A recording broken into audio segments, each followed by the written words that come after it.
and welcome to Claiming and Sustaining Your Success Masterclass with me, Bukky Yusuf. I am a senior leader, educational consultant, and leadership development coach, and I'm really excited to be undertaking this masterclass that will actually help us to identify the imposter syndrome habits that we actually have, our self-sabotaging tendencies, and yet tone those down so that we can actually step into the successes that we're already contributing to and really owning what we do. So I'd like us to think back that when we are born with so much potential, with our dreams and ambitions and things that we want to do in our lives. And yet, as we grow and as life, we experience life, sometimes we can actually forget what our purpose is. But today's session is the catalyst to remind us about a number of things, to remind us about the fact that we are here for a purpose. And in addition to that, there are things that only we can actually give to the world. And it's actually just honing in on that as one way to help us remind us about the greatness that we bring to the world, whether we can readily recognize it or not. Now, with today's session, there are going to be four things that we're going to be looking at. We are going to be looking at how exactly we get in our way. And it's not in a blameworthy way or anything like that, but it's just to look at how this can actually happen, that we don't recognize the great things that we are already doing. We're then going to spend a little bit of time identifying and explaining, outlining what imposter syndrome actually means and identifying the ways in which it can be exhibited in our behaviors as well as our internal thinking. We'll then spend a little bit of time looking at the self-sabotage tendencies that often go hand in hand with imposter syndrome and what this actually means so that we can actually have plans in place to try and circumnavigate that so that we don't get in our own way. And then lastly, I'm going to share a suggestion of strategies that can actually help us to move forward. So before we dive into that, what I want to do is to share the first of many questions that I'm going to pose to you. What are you looking to gain from this session? So I'd like you just to pause for a moment and just to think about what you'd like to gain and then just share it in the chat. And we'll see what we actually have. And I'll see how it chimes with some of what previous attendees has actually said, and making sure that my masterclass is geared up to helping you achieve what you aim to from today. So I'll give you a moment just to think about and write in the chat what you hope to gain from today's session. If you are watching on replay, what I'd advise you to do or suggest that you do is to just pause at this stage and just make a note, because I think it'd be really good as a reflection point and just to crystallize our thoughts about what we expect to get for the next hour from this masterclass.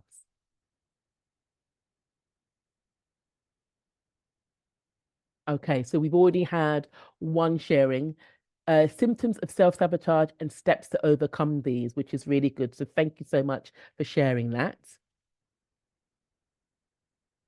Okay, and another contribution, thank you. More of an insight into understanding the causes and effects of imposter syndrome within myself, to recognize what it might look like for me and how I can work on myself. And thank you so much for sharing that. In addition, when I've run this on previous occasions, some of the women have said things that they want to be able to recognize our successes without being filled with doubt. Some have also said that they want to think about how they can navigate their way within a work environment as a woman. And I'm presuming because they are filled with self-doubt and it's holding them back, and how to push forward with confidence and not be filled with self-doubt. So I think confidence, self-doubt, and recognizing what it looks like within ourselves is a common theme. Now, I'm going to ask you another question. If you think about yourself in a professional or personal context of people who really know you, what are some of the positive things that they say about you? I'd just like you to take a moment to note this down. You don't need to share this at all. What are the things that they say that you do really well? Just pause for another moment. And again, if you're watching this on replay, please take the time to pause and just make a note about the great things that people say that you do, the impact that you create, what you bring in terms of the role that you do, if you want, or maybe even from a personal context. What are the great things that they actually say about you?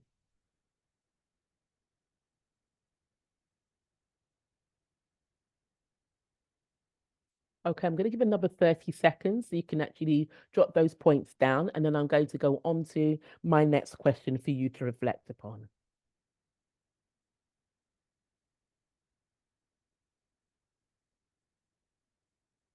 Okay, so as you take down a note last point, here's another question. How do you see yourself? So again, I've got this picture image just to depict when we look in the mirror, when we think about ourselves, whether it's what you share out loud verbally about yourself, oh, it might be some remarks that say about yourself, or what more importantly, you say internally.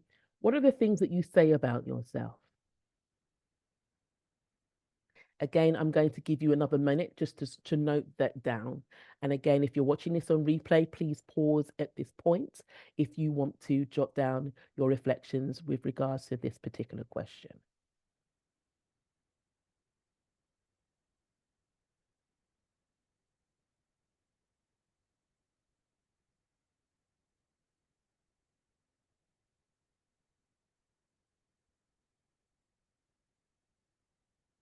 Okay, so what you may have noticed is that there may be a bit of a difference between the two.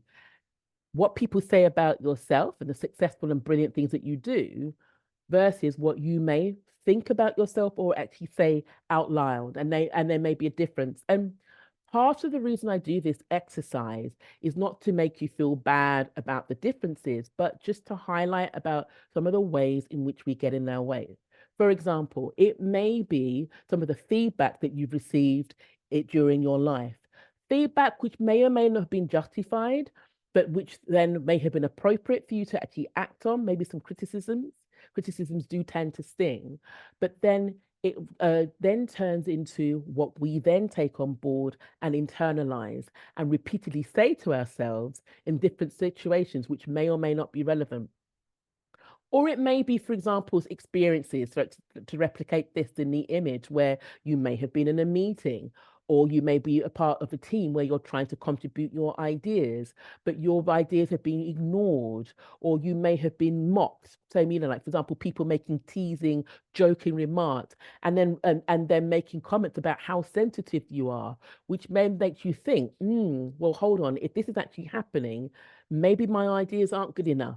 And as a result, we hold ourselves back. And this is something that tends to happen a lot of women in terms of meetings. And there's a lot of research that actually shows if women's ideas are ridiculed, knocked back, completely ignored, it then paints to make them more reticent in actually sharing their ideas going forward.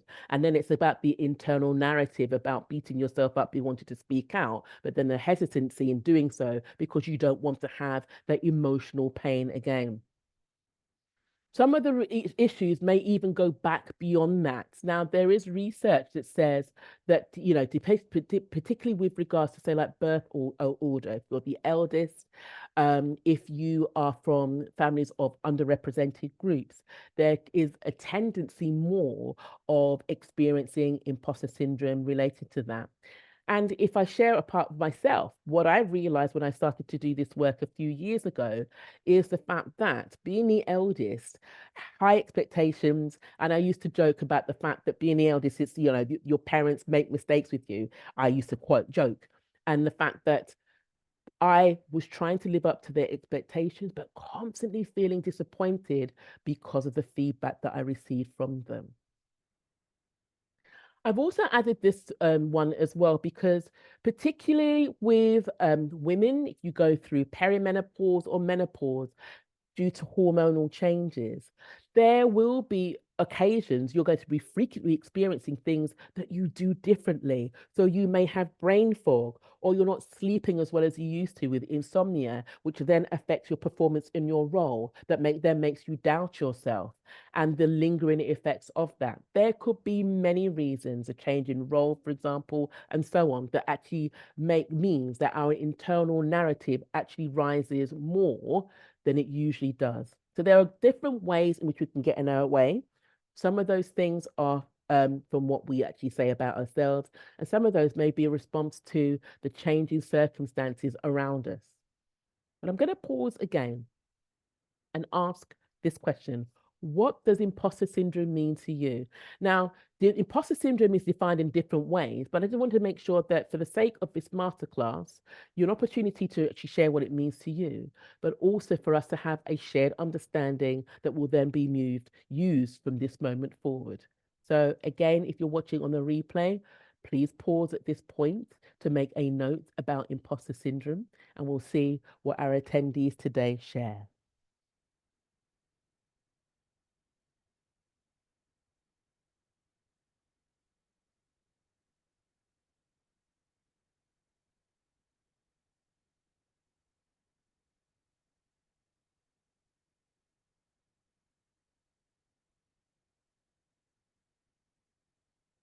Okay, so I'll read the first of the responses that have come through. I love that. I think of one word, doubt. I think that's pretty succinct. Pretty succinct.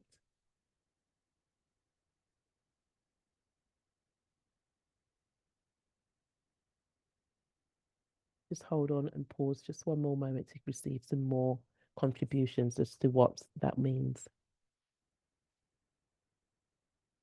Okay, thank you so much. Yes, I would describe this as a constant voice that's telling me that what I'm doing is not good enough and everything along this narrative. Yes, yes. And that pretty much reflects the definition that we're going to be using today. So, as I say, imposter syndrome can also be known as imposter phenomenon, fraud syndrome, or the imposter experience. And it's a psychological pattern, it's a self belief that we hold in which people doubt their accomplishments and have a persistent, often internalized fear of being exposed as a fraud. And as was shared in the comments earlier, you doubt your accomplishments.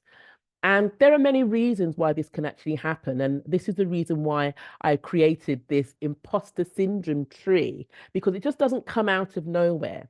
Imposter syndrome can often be described as what we take on board as a result of something that's happened to us in our lives, whether it be younger on or in the workplace. And it's got roots in lack of self-confidence, feelings of inadequacy, constant comparisons to other people, anxiety and fear, the what ifs, the wonderings that hold us back.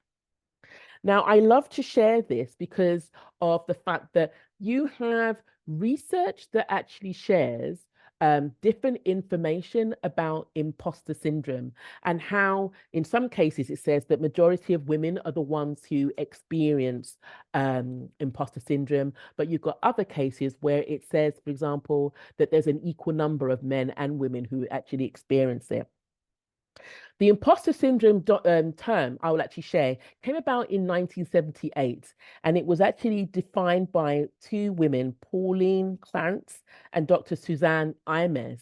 And they did this in relation to the students, the undergraduates they were choosing, where they were teaching, where they noticed that particularly a lot of high achieving women weren't feeling as confident as they should be. So it's quite interesting about the research then and how it is now. But with this overview from Clara Jose, this basically looks at in the past year, and this just kind of like predates um, the sorry pandemic. Just had a mind freeze there, where you had about 100 people, and how many would actually experience it on a daily basis? Those who would experience imposter syndrome on a regular basis, sometimes, rarely, never. But you'll notice the majority experience it in one way or another. And I think with the rise of hybrid learning in the last few years, and us maybe working in isolation, even though we may be working remotely as part of a team, if we are alone in our own homes with our own thoughts, it could actually maybe give more rise to imposter syndrome and the feelings of doubt and inadequacy. So I think this visual is a very powerful one. But what I want to share and highlight is this book by Dr. Valerie Young, The Secret Thoughts of Successful Women and Men, that it does not very clear on that video, and why capable people suffer from imposter syndrome. And in this, it's a really interesting book, actually, because in the introduction itself, it says that women do not give themselves enough credit for what they do. And she said it doesn't matter what age, 21-year-old seniors coming out, PhD candidates, or people who've been doing the role for a long time. It's the same type of thing that you see. But what I love is in the opening of this book also is that Dr. Valerie Rung goes on to say that you've got countless lots of books that actually promise to reveal the secrets of success and how you can actually move past imposter syndrome. She says this book is not one of them. You're already successful, you just don't own it. This book also outlined 5 different types or archetypes in which the imposter syndrome can be shown in what we do. And it's the perfectionist, the superhuman or the super person, the natural genius, the rugged individualist or soloist, and the expert. And what I'm now going to do is outline each of those 5 ways. So, with the perfectionist, I just jokingly shared this. I'm not really a control freak, but can I show you how to do it right? And I think that's a really interesting way to outline the perfectionist. Because with perfectionism and imposter syndrome often go hand in hand. And perfectionists set excessively high goals for themselves. And when they fail to reach those particular goals, they experience major self-doubt and worry about measuring up. Whether they realize it or not, perfectionists can also be control freaks, feeling if they want something to be done right, they need to do it themselves. And that I have to say is something that I had to get out of again. And I think it was linked to, as I said before, parental high expectations and whether or not I measured up to that. Now, the next one is the superhuman. And these are people who experience this are convinced that they are phonies amongst their real deal colleagues. So they often push themselves to work harder and harder in order to measure up. Now, this is a false cover up for insecurities. And unfortunately, it can alienate themselves from their colleagues because this overworking may harm their mental health, but it doesn't allow them to actually build and extend the relationship they actually have with others who may think they're trying to be competitive with them, but actually no, it's their insecurities that are actually driving this. Now, the third type is the natural genius, who judge their successes based upon their abilities rather than their efforts. So, in other words, they say to themselves, if I've got to work hard at this, it means I'm not good. I'm not good enough. And they therefore assume that they must be bad at whatever it is they're trying to do. Now, we've often seen this particular image. We can do it. But with the rugged individualist or the soloist, they actually turn around and say, I can do it. And they basically feel as though asking for help reveals their phoniness. They refuse assistance in order to prove their work. So they basically will struggle to do these things by themselves. And last but not least, we have the expert. Now, the expert deeply fears being exposed as inexperienced or unknowledgeable. And they constantly feel that they don't know enough, they're not doing enough. So they're the type that keep going on courses, trying to achieve more certificates, trying to get more awards, because they're doing this to try and prove their knowledge and skills and to others, and also to demonstrate that they're trying to improve themselves. Now, which imposter syndrome resonates most with you? And when I looked at this, I felt a little bit embarrassed because I just thought, actually, I could see elements of these within myself. But you may find that there may be one that resonates more, or maybe it might be a smattering of others. I'm going to pause for a moment. And if you're watching this on replay, you can also pause as well. Which type resonates most with you?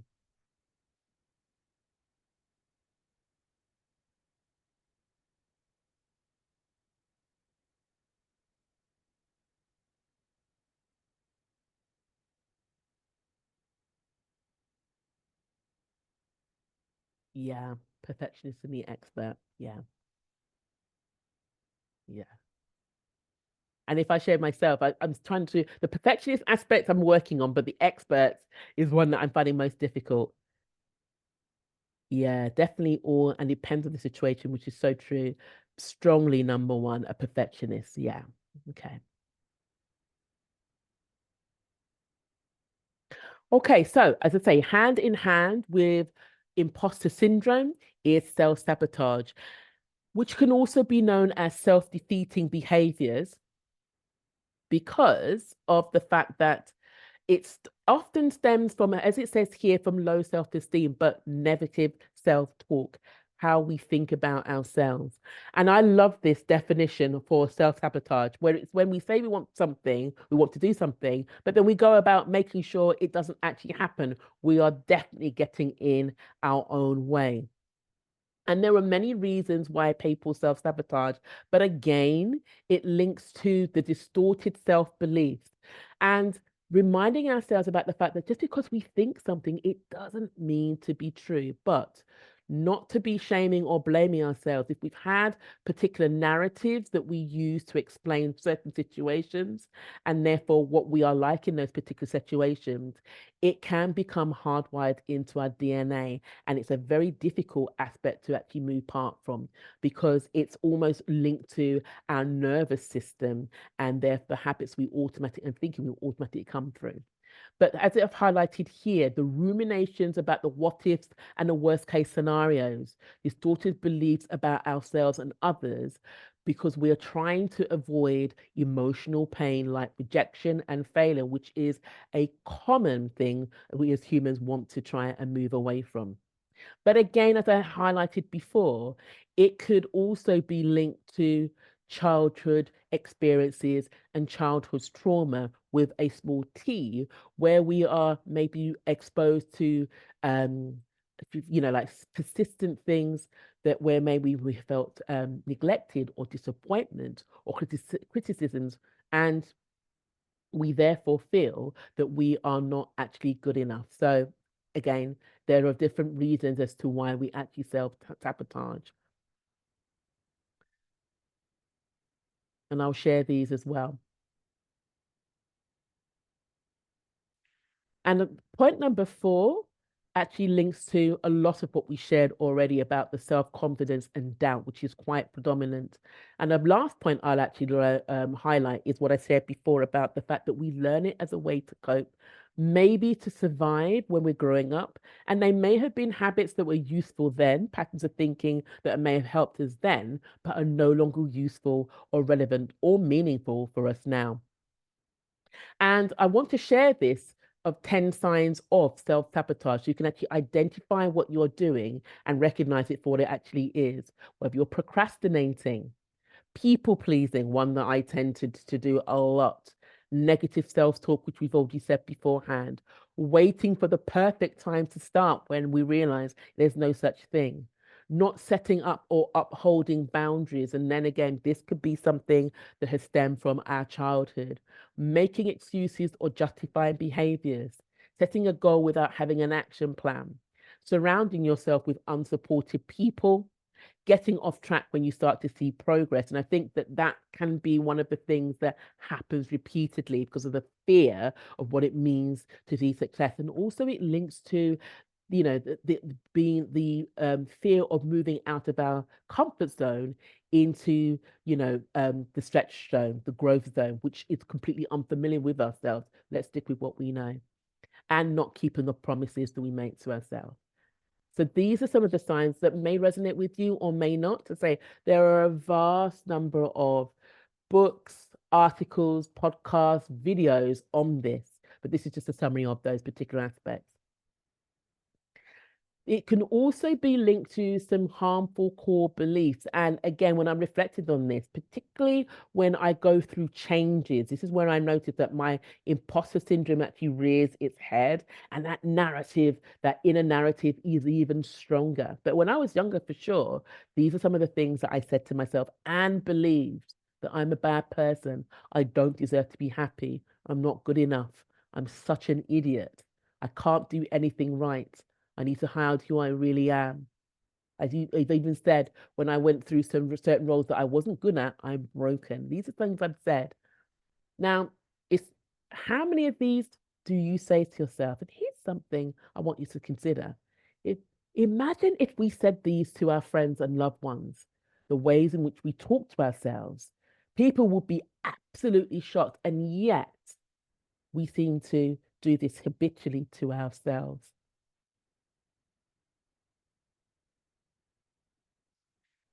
Now, I've quickly highlighted some of the ways in which we can get in our own way and what this may look like in our actions, in our thinking, what it may sound like, and what we actually sound to ourselves.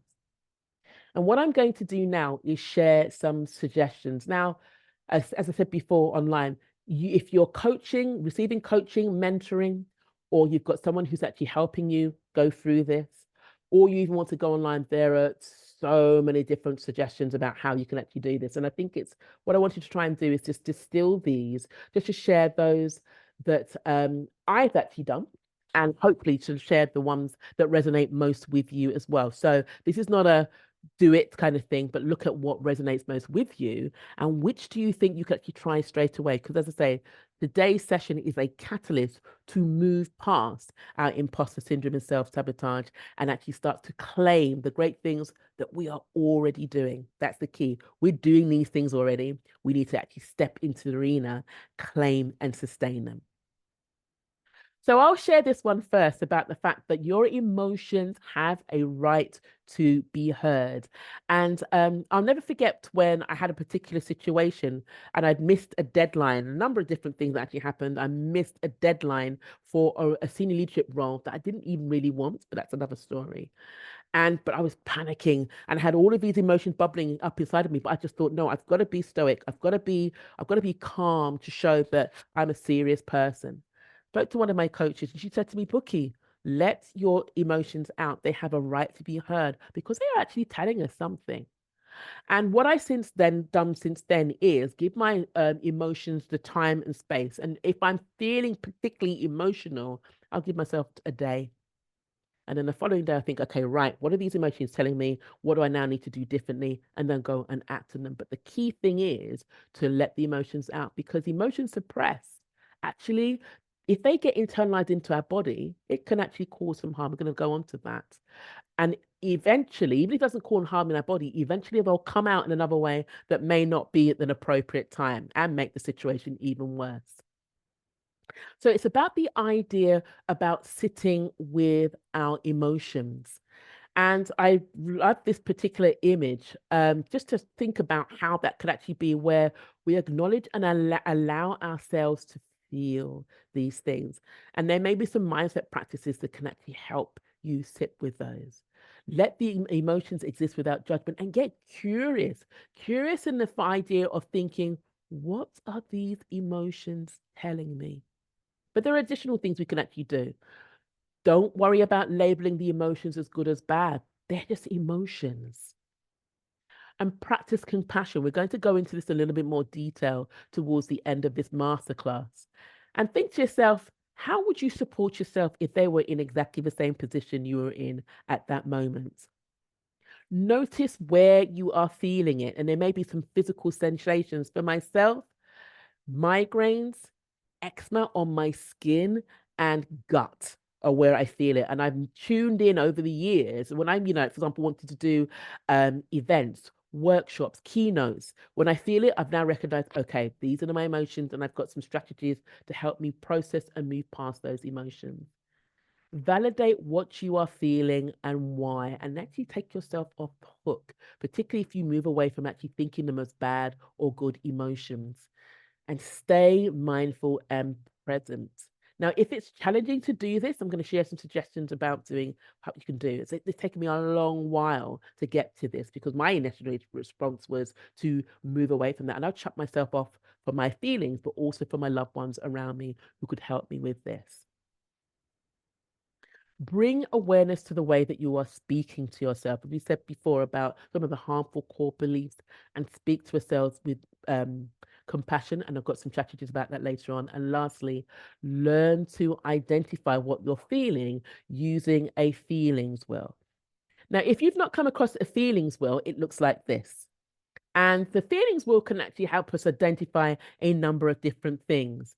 It can actually facilitate effective communication. So we've got the language to talk about how we're feeling and what it means. So we can actually share that. It encourages mindful reflection so that we are in the moment and we can understand and analyze the feelings that we're actually going through. It can support emotional regulation to actually get this back into a feeling of balance and not acting out of panic or rage or any of those particular feelings that may not serve us at the moment in time. And it can also help us to identify emotional patterns and triggers. So, for me, a trigger is doing something that I've not done before, new experiences and new situations. And here's the thing. Imposter syndrome never goes away, but what you get to do is to recognize it and turn the internal narrative down so you can actually focus on what you can actually do to move yourselves forward. Now, in addition to that, you'll notice that there are circles within this feelings wheel, and I want you to go through this. So the primary emotions, they consist of the broad emotions that can actually serve in building the fundamentals of our emotional experiences. And this just gives a general sense of how we are feeling. Now, as we move outward into the secondary emotions, this stems from the primary emotions, as we say, that these emotions offer a more nuanced understanding of our feelings, and it allows us to not acknowledge what we are feeling. And then the tertiary emotions on the outer wheel, these unveil the most specific and detailed emotions that we can experience. And these can actually help us in our communication so that we can explain how we're actually feeling and bring others on board with that as well. Now, if you, sorry, as part of this particular workshop, this particular masterclass, there will be a workbook that you can use to go along with the replay. And there will be a link to this particular video called by Basil van der Balk. He's the one who wrote the book, The Body Keeps Score. And this video is called How the Body Keeps Score on Trauma. It's a really powerful video. It's only about 8 minutes long. And this gives you a number of different aspects. When you're feeling emotions, he actually says in this video to ask yourself 3 questions. Where did these feelings come from? How old are these feelings? How did I develop these feelings? These feelings can actually tap into emotional wounds that we haven't healed from our past, whether it's from childhood or later on in life, particularly if they keep coming up and it seems it's out of nowhere. So, for example, if you're quick to anger or you get irritable by certain things, those emotions are actually a gateway to how you're feeling. When I have these, I refer to that as young Bukky. I say young Bukky because it just makes me realize that from my past, there are certain things that I thought I dealt with that actually, no, it's given me an indicator and a window to actually go back to dealing with these things and actually listening to what the feelings are that I need to work on. And it can, as I say, we don't want to go down that particular route because it links to emotional pain. But if these particular feelings are linked to trauma, as I said before, trauma with a small t, then it is something that we need to deal with. As I say, this is a really powerful video to watch if you can actually do that. And again, about feeling the emotions in our body, sadness, anger, happiness, anxiety, excited. Sometimes excitement, anxiety can feel very similar. I know that for myself. But with this one, it's about what we can do to feel our emotions. Okay, so another specific strategy where our emotions cannot be fully processed until we acknowledge them and release them. That's the key. Otherwise, it's called trapping the stress cycle. Sometimes it's a feeling cycle where if we suppress it, we're not actually allowing the emotions to go through the full cycle of what they need to do in order to be released from our body. So this strategy about to soften, relax into your body, put your hands on your heart, and give yourself full permission to feel that for 3 to 10 minutes is something that is strategic if you want to try this for the first time, and to allow and to trust this process. Now, this might be something that you find very difficult to do for yourself, but I will actually come back to what you can actually do.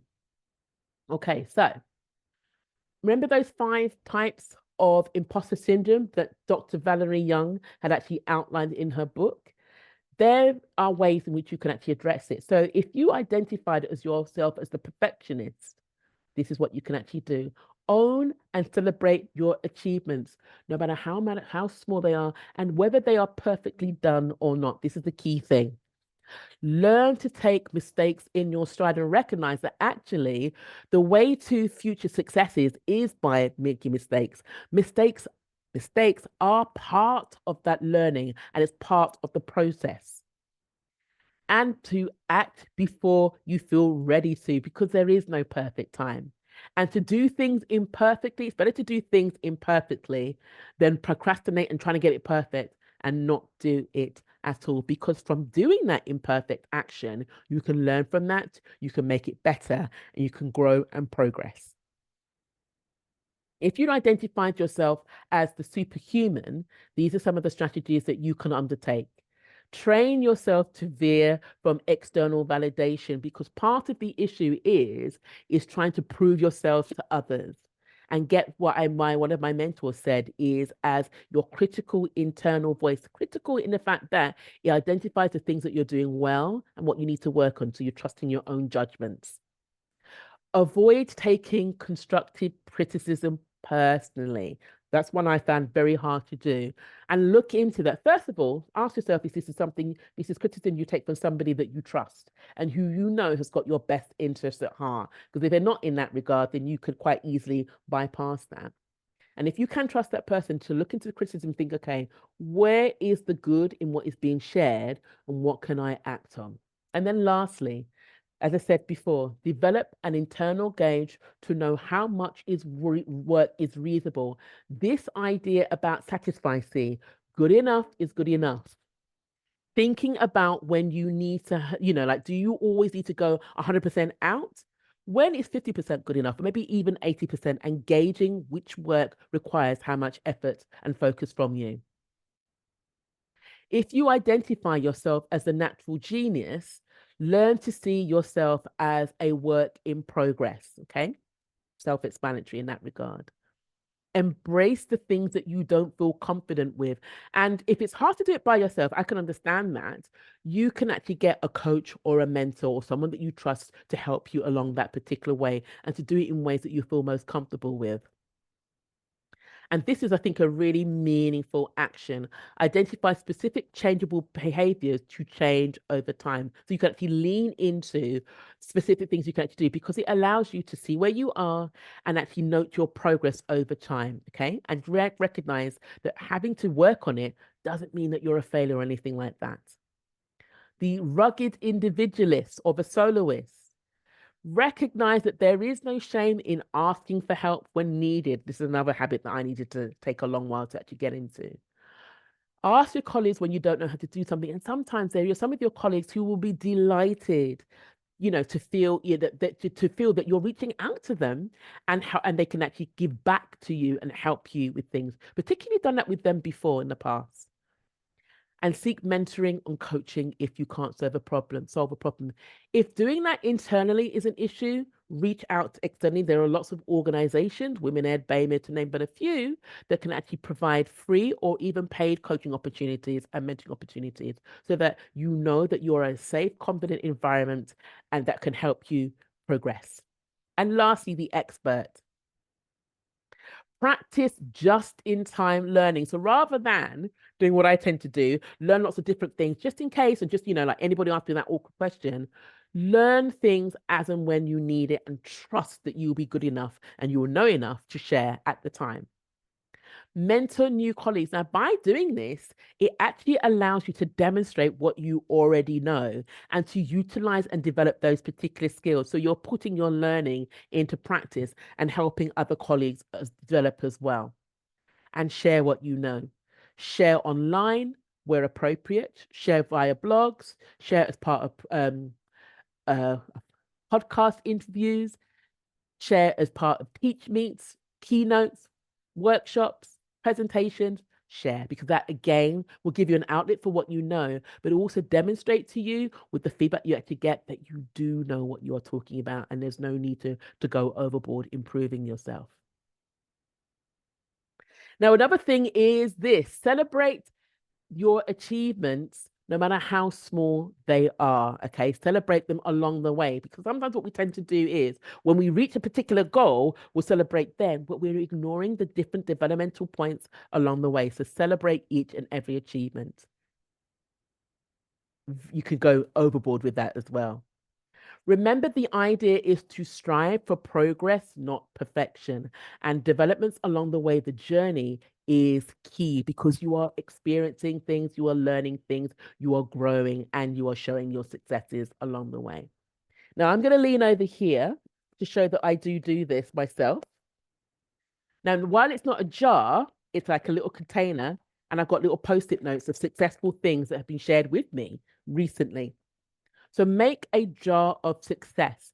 Anytime something positive happens, you've reached a goal, you've reached a milestone, something great has happened, you've received positive feedback, whatever it is, and in whichever way you define success, put it into a jar, because sometimes so many different things happen. So we forget when we try and sit back and think, okay, well, what have I achieved?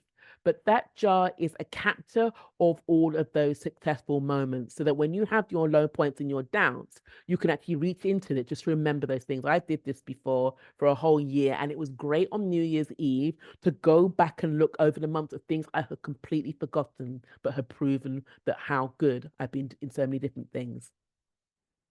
Now, this quote by Richard Branson is one of my favorites by him. If someone offers you an amazing opportunity and you're not sure you can do it, say yes, then learn how to do it later, for sure. More often or not, unless we feel we're 100% ready, we've got everything in place, we will just bypass the opportunities. When already, if someone sees the potential in you and thinks that you are good enough, take it up the opportunity, and behind the scenes, get your preparation ready, get yourself prepared and ready to actually shine. I mentioned before about self-compassion, and I wanted to uncover 3 different aspects with regards to self-compassion. To stop being so critical of yourself, embrace who you are, and talk to yourself and treat yourself as you would a friend. Do we do that? It's hard to do that, I know. Just to remind us that we're all imperfect, and being imperfect is part of a human, it's part of the human condition. And anyone who else who tries to claim that they're not, you can tell, we aren't alone in this, and we all have our inner moments and inner doubts, and to embrace that actually. The key thing also is to recognize when you're stressed or struggling, and to do this without judgment or, as they say here, overreacting, so that you have your systems in place. And I, because of the work I've done over the years, can identify stress points and strategies that I now put in place. Remember, I said before that when I used to get stressed, I backed away from my loved ones. Now, what I actually am good at saying is sharing, this is what I'm going through, so that they know that I need a little bit of time, but I'm in communication with them and they don't feel as though I've disappeared or that they're being shut out.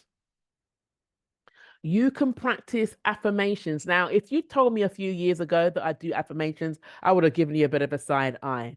But affirmations can help, because they actually get you to think out loud and talk out loud about how you want to be. Like, I am loved, I am wanted, strong enough, smart enough, etc. And I actually now do this a part of a business program. As I said, the fact that I'm doing it as part of a business program makes me just think, but I promise you I am. I've got it on my spreadsheet, believe it or not, and also a printout of it that I actually take with me.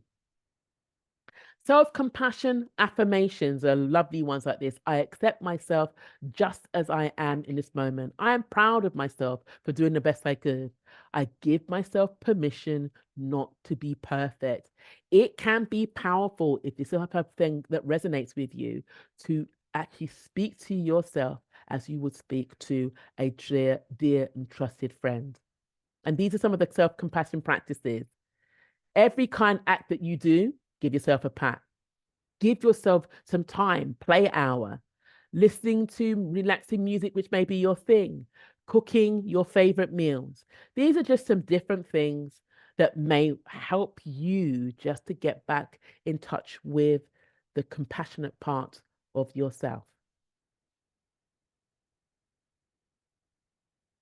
20 practices there.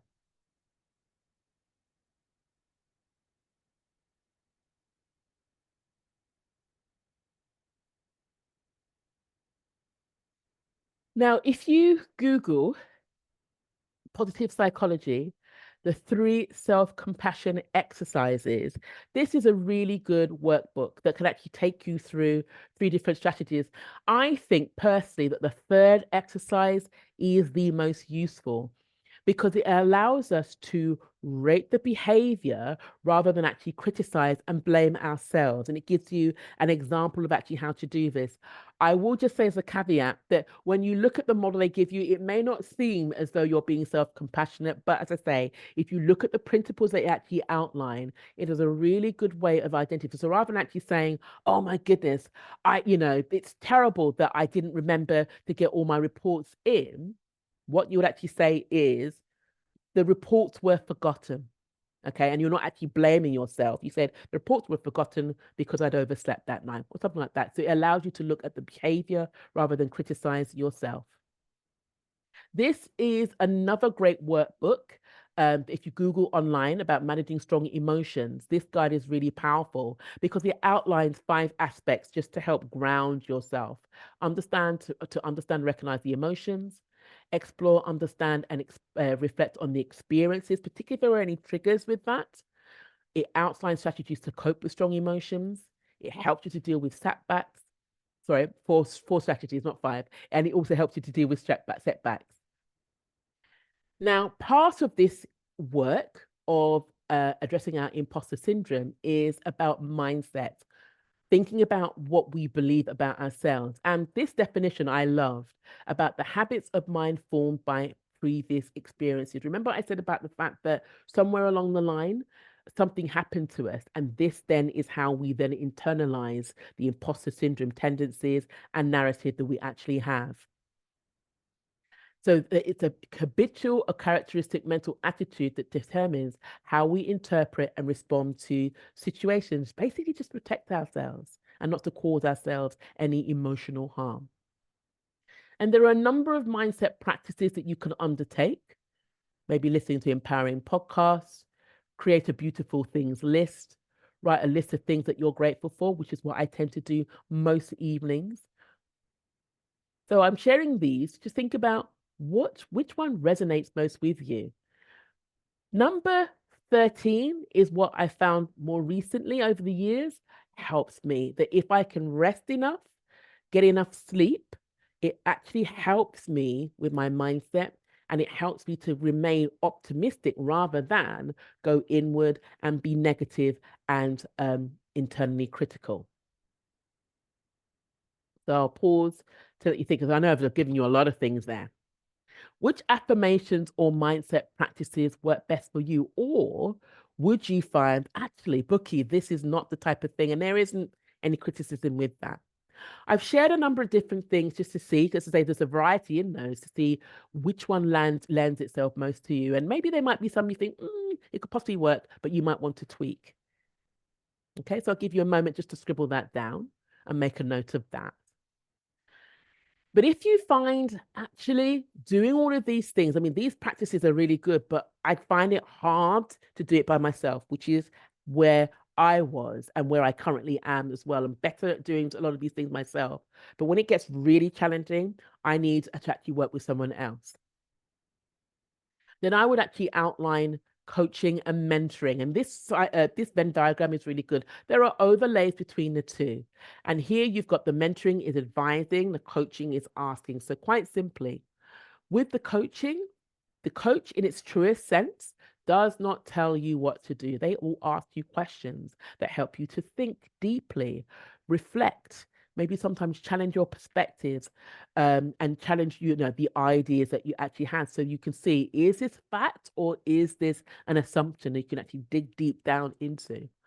Whereas with mentoring, you're getting advice from someone who may have done your role, or that can actually guide you with particular processes they've actually tried.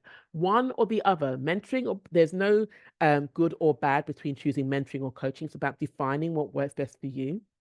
And with the leadership development coaching programs that I actually offer, more often or not, I find that a request for both is actually offered. So it's about looking at what helps you best. And I'll take a moment to share five of my mentors. With my leadership development, I had Diana Asagi, and she was the one who told me about listening to my feelings. She also made me realize about some of the options when I hadn't actually secured my next leadership role, as I said to you before, because I missed that deadline. She made me realize that there were options. Some of them I may not have wanted to do or actually thought of initially, but she said it wasn't permanent, but temporary options that will allow me to bring some money in, still support my family as I went on to my next leadership steps. Eve Wilson, incredible lady, she helped me to look at some of my leadership habits in readiness for the next leadership role I was actually going to go on to with her at the time of reaching out for her support. And Angara Lloyd actually helped me to address my past. So some of the thinking that I'd carried from the advice and criticisms from former colleagues, she turned and said, what they think of you is not your business, and also to help me to let go of some of those ideas that I actually taken on board, which were no longer serving my purposes. Now, with regards to the business work that I actually do, I have Yinka Awula, who is very challenging and gets us to think about our mindset practices and how sometimes the things that we're thinking are the blocks. Our own minds are holding ourselves back. So the affirmations that I now do are part of the program that I do with her. And Karine Ledoux, who is a fashion PR expert and journalist, who helped me to deal with procrastination and also to deal with my inner critic. So I'm actually doing more things and putting articles out. Reframing negative self-talk is a habit. And these are some examples of how we can actually do this. For example, if you think, I can't do this, it's too hard, it's actually thinking by saying, okay, let me break this down to smaller steps. They're doing better than me. So, the comparison aspect. I'm a failure. I admire their success. What can I learn from them? I hate my body the way I look. My appearance does not define my worth. My body let me do the things I love, and so on. So there are different ways we can actually frame it. And again, it takes work to do that. And through my coaches and mentors, I've actually been able to do that. So it feels easier and more natural to stop, pause, and reframe my negative self-talk. You can challenge your inner critic by asking yourself these questions. Am I jumping to conclusions? Is there any actual evidence to support my thoughts? Is there another way to look at the situation, which has been a pivotal question for me that helps you to consider things from different perspectives and actually think, actually, it may not be as bad as I think. There may be some good, and actually look at for those. Can I do anything to change what I'm feeling bad about? And these provide you with clues for new habits and changes that are worth implementing. And the last one, when has this limiting thought or belief been proven wrong?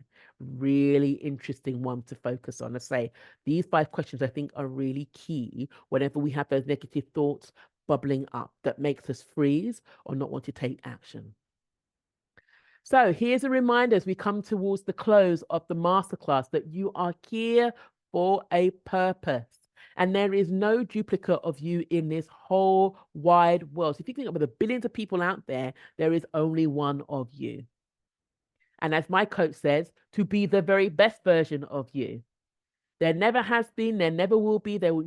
You will be brought here to fill a certain need. So there is something that you can give.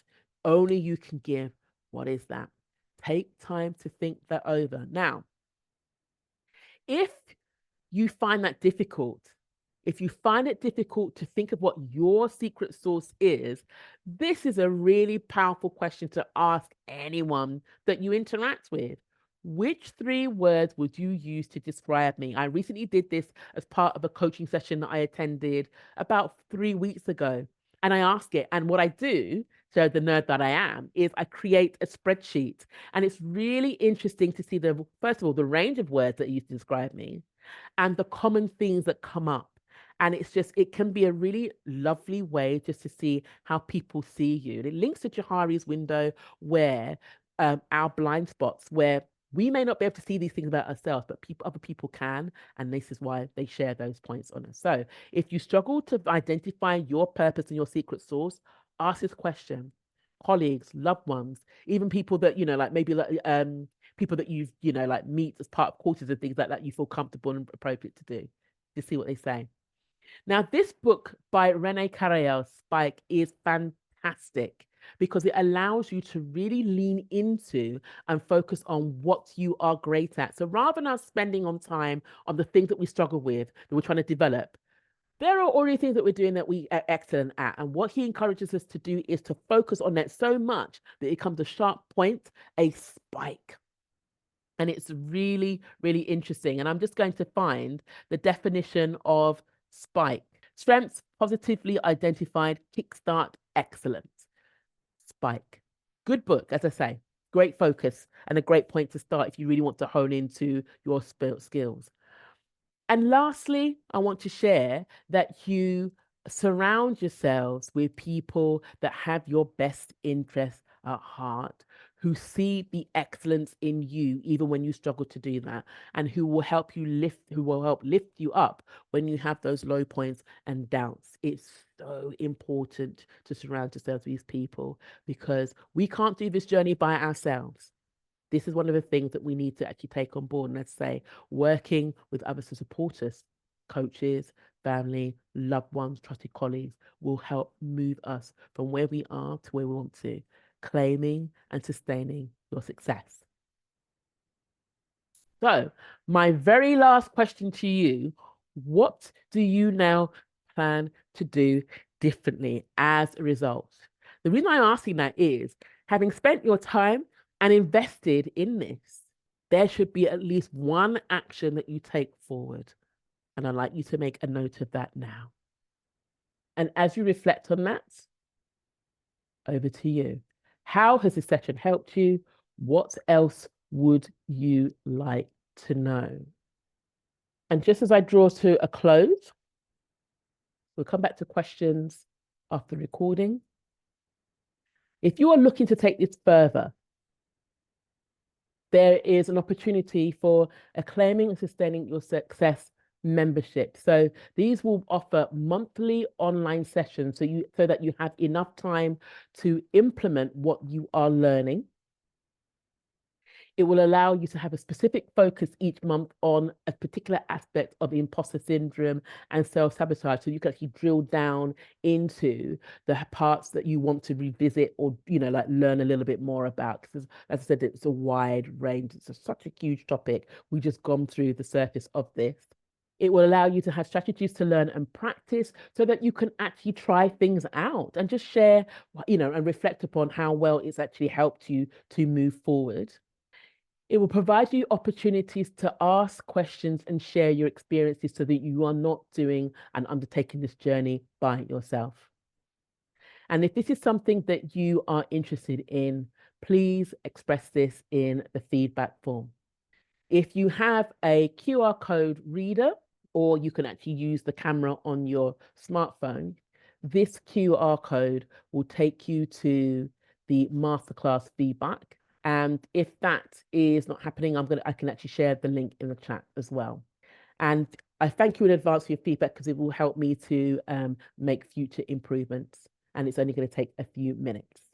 Thank you so much for attending. I really appreciate your time with me. Please feel free to share your thoughts by following me on Instagram, Twitter, X, or LinkedIn.